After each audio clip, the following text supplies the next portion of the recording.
Nao wazee kutoka Molo wametoa wito kwa tume ya NCIC kuchunguza madai ya gavana wa Nakuru Susan Kihika kwamba baadhi ya viongozi wanashiriki mikutano ya kisiri ya kuchochea wananchi, huku seneta wa Kericho Aaron Cheriot akidaiwa kuwa mlengwa. Wazee wamesema tume hiyo iwashirikishe DCI ili iwapo hatia itathibitishwa basi wafunguliwe mashtaka. Jimson Ndungu anatueleza.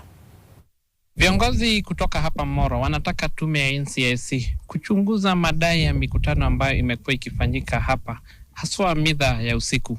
Kama Aaron ni wa jimbo la Kericho, anauliza Nakuru nini? Jimbo la Nakuru ni jimbo na lina watu wengi hata kuliko Kericho.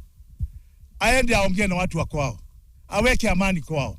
Akiwa ni senator, aongee kama mtaifa, mtu ambaye na uzalendo wa kitaifa, aweke Kenya pamoja kwa sababu ya amani.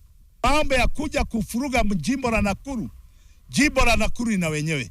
Ningeuliza president mara ya pili hii mambo asiyachukue kwa msaha na asione kama ni mchezo wa siasa. Kwa sababu siasa imechezwa, tumepoteza watu, tumepoteza mali, tumepoteza mashamba yetu. Hatutaki mambo hayo kurudiwa tena. Akiungana na viongozi wengine katika njia ya ukabila ya kwamba wanakaa usiku wajadiliane mambo au wafanye yale wanataka kufanya ili waumize makabila mengine kwa kusudi ya mambo ya kuweka kura 2027. Haya mambo si mageni kwetu sisi wakaji wa Molo.